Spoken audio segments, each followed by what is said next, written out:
সম্মানিত দর্শক মণ্ডলী, বিডি জন্ম 24 আপনাদেরকে স্বাগত জানাই।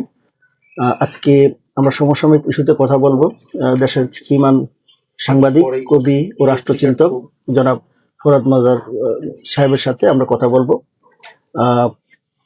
জনাব ফরহাদ মাজার সাহেব, আপনাকে স্বাগত জানাই বিডি জন্ম 24 এর আজকের অনুষ্ঠানে। আপনি জানেন বেগম খালেদা জিয়া বর্তমানে খুব ক্রিটিক্যাল অবস্থাতে আছে। উনি এবার কেয়ার হাসপাতালে আছে। গতকাল রাত্রি মেডিকেল বোর্ড বসেছিল, তারা সিদ্ধান্ত নিয়েছে যে ওনার যে অবস্থাটা, এই অবস্থাতে এখন ফ্লাই করা সম্ভব না। আপনি কি মনে করেন যে ওনার এই যে চিকিৎসার বিষয়টি বা ওনার একটি আরো আগে কি একটু উদ্যোগ নিলে ভালো হতো না? না, দেখুন, এটা তো কিছুটা হলো যে চিকিৎসা শাস্ত্রে যারা ডাক্তার তারা আমার চেয়ে ভালো বুঝবেন, সেটা ভিন্ন প্রশ্ন। কথা হচ্ছে ওনার প্রতি তো অবিচার হয়েছে। আচ্ছা, যেমন উনি যখন চিকিৎসা, আমার তো লেখাই আছে, ওনাকে যখন চিকিৎসা তার পাবার কথা শুনবে, সেখানে তাকে তো এক হিসেবে তাকে চিকিৎসা অস্বীকার করে, এটা তো মানবাধিকারের বিরোধী।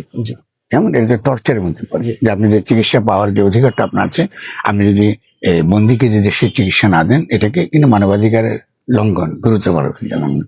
দ্বিতীয়ত আমি মনে করেছি যে আপনার বেগম খালেদা জিয়ার প্রশ্নটা যেভাবে বিএনপি আদালতের মাধ্যমে সমাধান করতে চেয়েছে, আদালতের মাধ্যমে কখনো সমাধান হওয়ার ব্যাপারটা ছিল না। এটা একটা পলিটিক্যাল ইস্যু ছিল, ফলে একমাত্র রাজনৈতিকভাবে এটার সমাধানটা হতে পারত। তো তারা সে রাজনৈতিক সমাধানের মধ্যে তারা চলে যান নাই। তারা সবসময় বলেছে যে আমরা কি চাই, আমরা চাই একটা নির্দলীয় নিরপেক্ষ সরকারের অধীনে নির্বাচন। তো জনগণ তো এটা মানেনি। তাদের রাজনীতি তো ব্যর্থ করে দিয়ে গণঅভ্যুত্থান হয়েছে, এবং গণঅভ্যুত্থানের মধ্য দিয়ে খালেদা জিয়া মুক্তি হয়েছে। এটা খুব বুঝতে হবে আপনাকে যে খালেদা জিয়াকে কিন্তু বিএনপি মুক্ত করতে পারেনি। খালেদা জিয়াকে মুক্ত করেছে বাংলাদেশের জনগণ, আর বাংলাদেশের জনগণ তাকে মুক্ত করেছে এবং গণঅভ্যুত্থানের মধ্যে দিয়ে। এবং তরুণরা প্রথম গিয়ে তাকে যে সম্মানটুকু দেখে, হ্যাঁ, তার যে মামলা যে প্রত্যাহার করা হয়েছে, একটা ভুয়া মামলা প্রত্যাহার করা হয়েছে, এটা আমি মনে করি জনগণ একটা গুরুত্বপূর্ণ বিষয়।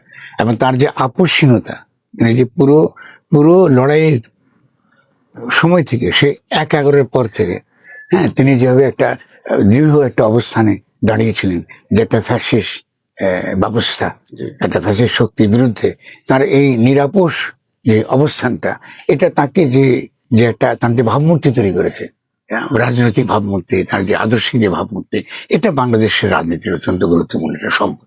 কিন্তু এর বিপরীতে বিএনপি কি করেছে? বিএনপি নির্বাচনে গিয়ে কিন্তু এই গত সরকার কিন্তু বোঝাতে দিয়েছে। আজকে বিএনপি যদি এই যে ভুলগুলো না করতো একটার পর একটা, সেই ভুলগুলো না করলে আজকে বাংলাদেশের রাজনীতি আজকে ভিন্ন হতো। ফলে বেগম খালেদা জিয়াকে আলোচনাটা আপনার নিছক একটা মেডিকেল ব্যাপার না, এটা একটা রাজনৈতিক ইস্যু, যে তাকে এই পরিস্থিতি নেবার ক্ষেত্রে প্রথম যারা দায়ী তারা হলো বিএনপি। কারণ বিএনপির নেতৃত্বে, একটা কথা শুনুন, এটা খুব গুরুত্বপূর্ণ বুঝতে পারে, কারণ বিএনপির নেতৃত্বের এই যে তাদের যে টালবাহানা, তাদের যে সঠিক যে তার যে মনের ইচ্ছা, তার অভিপ্রায়টা, তাদের রাজনৈতিক অভিপ্রায় বুঝতে না পারার চেষ্টা, এবং বিএনপিতে কতগুলো লোক ঢুকেছে যেগুলো লুটেরা মাফিয়া শ্রেণীর একেবারে সর্দার, এরা এই দলটাকে একটা লুটেরা মাফিয়ার দলে পরিণত করেছে। এটা ভয়াবহ, এটা বিএনপির ভবিষ্যতের জন্য, বাংলাদেশের জন্য ভয়াবহ করেছে। ফলে খালেদা জিয়ার এখন তিনি যেখানে এসেছেন, আমাদের সকলেই দোয়া করা উচিত, এবং আমরা সকলেই তার সঙ্গে আছি, এবং তার সঙ্গে পুরো বাংলাদেশের সমস্ত 17 কোটি মানুষ তার সঙ্গে রয়েছে তার মধ্যে। কিন্তু বিএনপিকে বুঝতে হবে তার ভুল থেকে বিএনপিকে শুধরাতে, এটা হলো মূল জায়গা।